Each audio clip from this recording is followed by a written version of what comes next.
क्या था Satoru Gojo को सील करने का मास्टर प्लान, क्या था किंजाकू का प्लान, जानिए आज की इस वीडियो में। शिबुया इंसिडेंट आर्क 31 अक्टूबर की शाम को शिबुया में 2 कर्टन कास्ट होते हैं जिन्हें किंजाकू करता है। वो कर्टन इतने मजबूत थे कि उन्हें न बाहर से न अंदर से तोड़ा जा सकता था, लेकिन उसकी एक स्पेशलिटी थी, वो सिर्फ नॉन सॉर्सरर्स को आने जाने से रोकता था। जुजुत्सु सॉर्सरर उसके अंदर जा भी सकते थे, आ भी सकते थे। ना जाने कैसे सभी नॉन सॉर्सरर्स में ये बात फैल जाती है कि अगर उन्हें कोई बाहर निकाल सकता है तो वो है सातोरू फ्रिकिंग गोजो। सभी लोग सातोरू गोजो चिल्लाने लगते हैं। तभी 7:30 पर एंट्री होती है सातोरू गोजो की। सातोरू गोजो शिबुया स्टेशन में जाता है और देखता है 3 कर्स स्प्रेड, जिनसे 2 से उसका पहले भी सामना हो चुका है, हनामी, जोगो और एक नया कस्ड बूम चोसो, जो कि ब्लड मैनिपुलेशन करता था। तभी गोजो और हनामी सभी नॉन सॉर्सरर्स को मारने लगते हैं।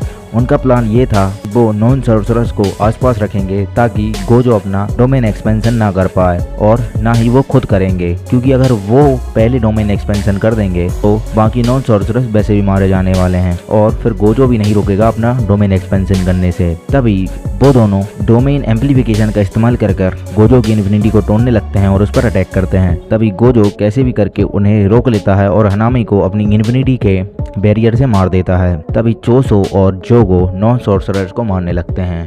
वहीं दूसरी तरफ यूरी, इटाडोरी और मेमे ये पता लगा रहे होते हैं कि दूसरे स्टेशन पर कौन था। वहीं उन्हें पता चलता है कि माहितो बहुत सारे कस्ड ह्यूमन लेकर शिबुया स्टेशन पर गया है। तभी शिबुया में एंट्री होती है माहितो और बहुत सारे डिसफिगर्ड ह्यूमन की, जो कि नॉन सॉर्सरर्स पर हमला कर देते हैं।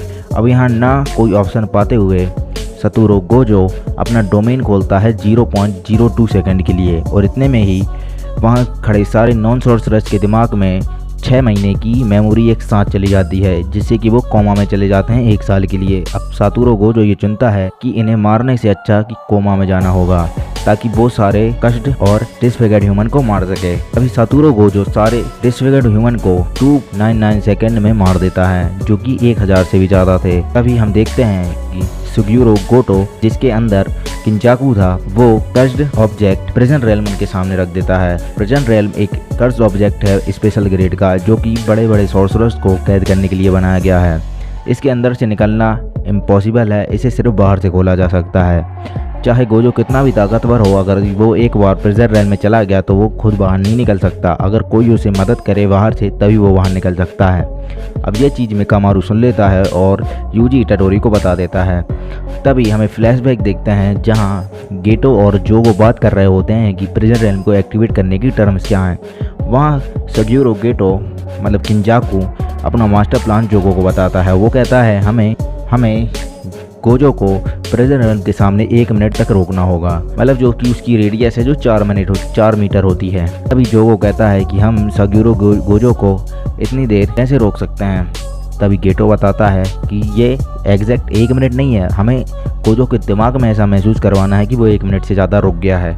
तभी गेटो गोजो के सामने आता है और गोजो फ्लैशबैक में चला जाता है कि कैसे वो और गेटो दोस्त थे, उनने कैसे साथ में मिशन किए, वो सोको और गेटो कैसे दोस्त थे और उन्होंने रिका की जान बचाने की कोशिश की थी, और जो कि हिडन इन्वेंट्री आर्क के इवेंट्स हुए थे वो सब। तो उसे लगता है कि वो यहाँ बहुत देर से रुक गया है, और वो ये पूछता है कि मेरी 6 आइज़ कहती हैं कि तुम सगियोरो गेटो हो, लेकिन मेरा दिल कहता है कि तुम कोई और हो। तभी किंजाकू अपने आप को रिवील करता है और अपनी स्टैचेस खोलकर दिखाता है कि उसके अंदर किसी और का दिमाग है। वो बताता है कि यही मेरी कर्स टेक्निक है, जिससे मैं अपनी कॉन्शियसनेस को दूसरे के अंदर डाल सकता हूँ। इसी तरह से गेटो कई हजार सालों से जिंदा है, मतलब किंजाकू। वो पहले कई और लोगों के अंदर था, उसके बाद उसको गेटो का शरीर मिल गया और उसकी कर्स मैनिपुलेशन की पावर। किंजाकू जिसके भी अंदर जाता है उसकी पावर भी रिटेन कर लेता है और उसकी पुरानी सारी मेमोरीज भी रिटेन कर लेता है। तभी गोजो को प्रिजन रेल्म पूरी तरह अपने अंदर ले लेता है, लेकिन उसको प्रोसेस करने में प्रिजन रेल्म को बहुत प्रॉब्लम आती हैं और वो हैवी हो जाता है और वहीं गिर जाता है। गेटो उसे उठा नहीं पाता और वो बताता है कि प्रिजन रेल्म को गोजो को एनालाइज करने में थोड़ा टाइम लगेगा। यही बात मिकामारू यूजी को बता देता है और यूजी बाकी सॉर्सरर्स को बता देता है। सभी सॉर्सरर्स डिसाइड करते हैं कि वो शिबुया स्टेशन पर जाएंगे, लेकिन क्योंकि वहाँ पर बैरियर कास्ट था तो वो अंदर नहीं जा पाते, उसे घेर लेते हैं। जुजुत्सु सोसाइटी पहले ही सबको बाहर निकाल देती है, क्योंकि अगर वो शिबुया स्टेशन पर होते तो गोजो के रास्ते में कांटा ही होते, क्योंकि वो उसकी कोई मदद नहीं कर पाते। गोजो अकेले ही सब संभाल सकता था, लेकिन किसी को नहीं पता था कि ये प्लान गोजो सातोरू को ही पकड़ने का था। तो यही तरीके से सील किया गया गोजो सातोरू को शिबुया स्टेशन पर। तो अगली वीडियो देखने के लिए चैनल को सब्सक्राइब कीजिए, वीडियो को लाइक कीजिए और बताइए अब आपको कौन से टॉपिक पर वीडियो चाहिए।